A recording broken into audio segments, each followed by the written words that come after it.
எல்லோருக்கும் வணக்கம். இன்றைக்கி நம்ம பேச போகிற விஷயம் கொஞ்சம் ஆழமானது. அதே சமயம் நிறைய பேரும் அதுதான் நம்பிக்கை துரோகம். குறிப்பாக கணவன் மனைவி உறவுக்குள்ள பொய்களும் ஏமாற்றமும் வரும்போது அது ஒரு பெண்ணோட மனசை எந்த அளவுக்கு ரணமாக்கும் அப்படிங்கிறது எனக்கு நல்லாவே தெரியும். ஒருவேளை நீங்கள் இந்த வீடியோவை பார்த்துக்கிட்டு இருக்கீங்கன்னா உங்கள் வாழ்க்கையிலும் அப்படி ஒரு கசப்பான அனுபவம் நடந்திருக்கலாம். உங்கள் கணவர் உங்களுக்கு உண்மையாக இல்லாமல் இருந்திருக்கலாம். அதை நினச்சி நீங்கள் அழுதுகிட்டே இருக்கலாம். உங்ககிட்ட நான் முதல்ல சொல்ல விரும்புவது ஒன்று தான். உங்களுடைய இந்த வலி எனக்கு புரியுது. இந்த வலியிலிருந்து நீங்கள் மீண்டு வரணும்னா நான் மனசார விரும்புகிறேன். ஒரு உறவு அப்படிங்கிறத எடுத்துக்கிட்டாலே அதுக்கு அஸ்திவாரமே நம்பிக்கை தான். அந்த நம்பிக்கையை நம்ம வாழ்க்கையை தாங்கி பிடிச்சிக்கிட்டு இருக்குது. ஆனால் எனக்கு உங்கள் கணவர் உங்களுக்கு தெரியாமல் வேறு ஒருத்தரோட பழகிறாரா இல்லையான்னு தொடர்ந்து போய் சொல்லி உங்களை ஏமாத்துறாரு. அப்படி தெரிய வர்றப்ப உங்கள் உலகமே இடிஞ்சு போன மாதிரி இருக்கும். உங்கள் வாழ்க்கையோட ஒவ்வொரு விஷயம் ஆட்டம் காண ஆரம்பிக்கும். நிம்மதியாக சாப்பிட முடியாது, தூங்க முடியாது, எந்த வேலையும் கவனம் செலுத்த முடியாது. மனசு முழுக்க ஒரே பயமும் பதட்டமுமா இருந்துக்கிட்டே இருக்கும். சரி, இப்படி இருக்கட்டா சூழ்நிலையில் நீங்கள் என்ன செய்யணும்? எப்படி இந்த வழியை கையாளுறது? இதில் இருந்து முழுசாக எப்படி வெளியே வர்றது? இதை பற்றித்தான் இன்றைக்கி நான் உங்கள் மனசை விட்டு பேச போகிறேன். சில முக்கியமான விஷயங்களை நாம் பார்க்கலாம். அதை சரி செய்வது பற்றி பார்க்கலாம்னு முன்னாடி ஒரு சின்ன விஷயம். எங்களுடைய இந்த முயற்சி உங்களுக்கு பிடிச்சிருந்தா மறக்காமல் நம்ம சப்ஸ்கிரைப் பண்ணிடுங்க. முதல்ல நான் சொல்ல போகிற விஷயம், உங்கள் உணர்வுகளை நீங்கள் அப்படியே எடுத்துக்கோங்க. இது ரொம்ப ரொம்ப முக்கியம். ஏன்னா நிறையா பேர் பண்ணுற தப்பே இதுதான். கணவர் ஏமாத்திட்டாரு தெரிஞ்ச உடனே அந்த வழியை வெளியே காட்டிக்காமல் நான் அழக்கூடாது, நான் தைரியமான பொண்ணு அப்படின்னு தங்களை தாங்களே ஏமாற்றிக்கிறாங்க. இல்லைன்னா சுற்றி இருக்கிறவங்க பரவாயில்ல விடுமா, இதெல்லாம் சகஜம், மறந்துரு அப்படின்னு சொல்கிறத கேட்டுட்டு அந்த சோகத்தை மனசுக்குள்ளே போட்டு பூட்டி வச்சுக்கிறாங்க. தயவு செஞ்சு அப்படி மட்டும் பண்ணிடாதீங்க. உங்களுக்கு அழுகை வருதா தாராளமாக அழுதுங்க. கத்தி அழுங்க, கதறி அழுங்க. கோபம் வருதா அதையும் வெளிப்படுத்துங்க. ஏன்னா உங்களுக்கு நடந்தது சின்ன விஷயம் கிடையாது. நீங்கள் உயிரும் மேலாக நம்புகிற ஒருத்தர் உங்களை நம்பிக்கையை உடைச்சிட்டாரு. அதனால் நீங்கள் சோகமாக இருக்கிறதுனால மனசு உடைஞ்சு போயிடுறதுனால எந்த தப்பும் கிடையாது. அதுதான் இயல்பு. உங்கள் மனசில் இருக்கிற உணர்வுகளை நீங்கள் அடக்கி வச்சுக்கன்னா அது என்னைக்காவது ஒரு நாள் இருந்தாலும் அது எரிமலை மாதிரி வெடிக்கும். அது உங்கள் உடம்பையும் கெடுத்து மனசையும் கெடுத்து விடும். அதனால் இந்த நேரத்தில் மற்றவங்க என்ன நினைப்பாங்கன்னு கவலைப்படாதீங்க. உங்கள் மனக்காயம் ஆறுறதுக்கு எவ்வளவு நாள் ஆகுமோ அவ்வளவு நாள் எடுத்துக்கோங்க. உங்களை நீங்களே தேத்திக்கோங்க, நேரம் கொடுங்க. ரெண்டாவது விஷயம், பழிவாங்கிற எண்ணத்தை தயவு செஞ்சு விட்டுடுங்க. இது கேட்குறதுக்கு கொஞ்சம் கஷ்டமாக தான் இருக்கும். நமக்கு ரொம்ப பிடிச்ச ஒருத்தர் நம்மளை ஏமாற்றும் போது நமக்கு அவர் மேலே கோபப்படுறது, நான் படுற இதே வேதனையை அவரும் படணும்னு துடிக்கணும் அப்படின்னு நினைக்கிறது மனுஷ இயல்பு தான். அவரை திரும்பி காயப்படுத்தணும்னு தோணும். ஆனால் கொஞ்சம் நிதானமாக யோசிச்சு பாருங்க. பழி வாங்கிறதுனால உங்களுக்கு உண்மையான நிம்மதி கிடைக்குமா? கண்டிப்பாக கிடைக்காது. அந்த நேரத்துக்கு வேணால் ஒரு திருப்தி தரலாம். ஆனால் உங்கள் வாழ்க்கை அது இன்னும் சிக்கலாக்கிவிடும். ஏற்கனவே நடந்த ஒரு மோசமான விஷயத்தில் நீங்கள் காயப்பட்டு இருப்பீங்க. இப்போ இதையும் நீங்கள் செஞ்சீங்கன்னா வேறு மாதிரி இறங்கி நடந்துக்குவாங்க. அது இன்னும் பெரிய சேதத்தை உண்டாக்கும். உங்கள் நிம்மதி நிரந்தரமாக போயிடும். இன்னொரு முக்கியமான விஷயம் என்னன்னா, அடுத்தவங்க செஞ்ச தப்புக்கு உங்கள் குணத்தை நீங்கள் ஏன் மாற்றிக்கணும்? நீங்கள் யார்? உங்கள் பண்பு என்ன? உங்கள் வளர்ப்பு என்ன? அப்படியெல்லாம் உறுதியாக இருக்கணும். அவர் உங்களை காயப்படுத்தினாரு, அசிங்கப்படுத்தினாருன்னா நீங்களும் அவரை திருப்பி காயப்படுத்தணும்னு நினைக்காதீங்க. அப்படி செஞ்சால் அவருக்கும் உங்களுக்கும் என்ன வித்தியாசம் இருக்கும்? உங்கள் கௌரவத்தை சுயமரியாதையை காப்பறது தான் இந்த நேரத்தில் உங்களுக்கு கிடைக்கின்ற மிகப்பெரிய வெற்றி. அதனால் உங்கள் உயர்ந்த குணத்தை விட்டு கொடுக்காதீங்க.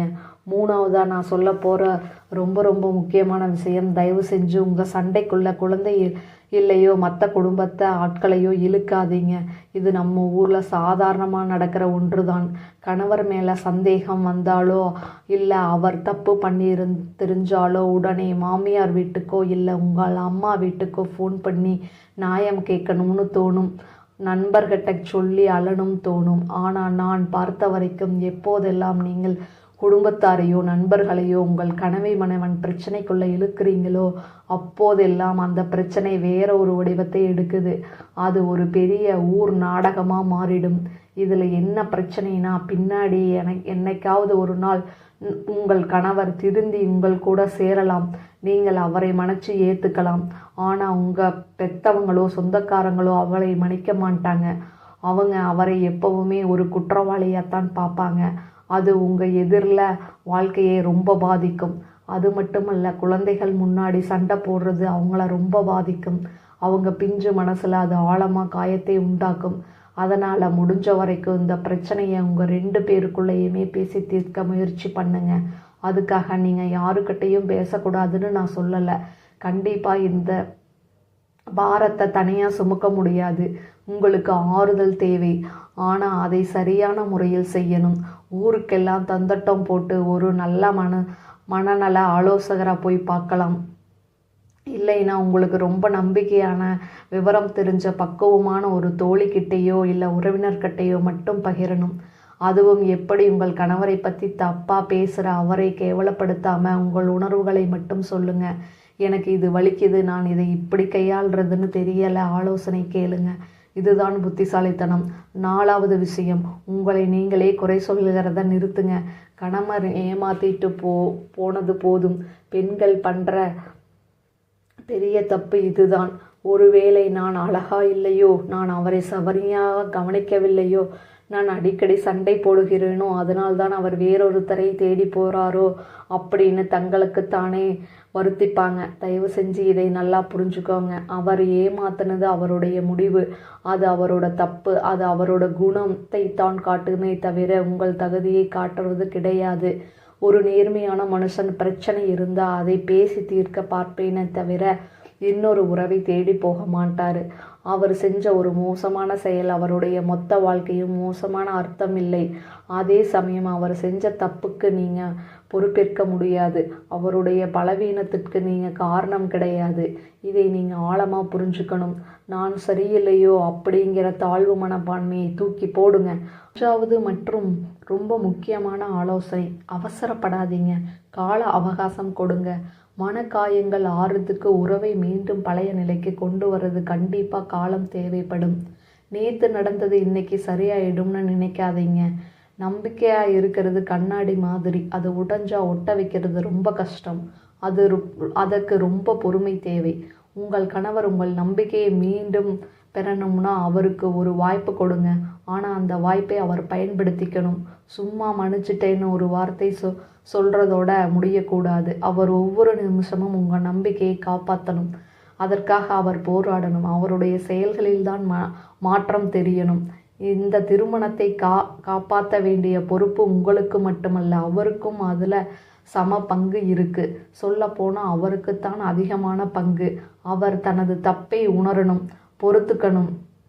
இனிமேல் உண்மையாக இருப்பேன்னு நினச்சிட்டு காட்டணும். ஒருவேளை அவர் திருந்தவே மாட்டேன்னு சொல்லிட்டாரு, இல்லைன்னா அந்த பொண்ணு கூடத்தான் போவேன்னு பிடிவாதமாக இருக்காருன்னு வச்சுப்போம். அப்போ தயவு செஞ்சு அவரை துரத்திக்கிட்டு ஓடாதீங்க.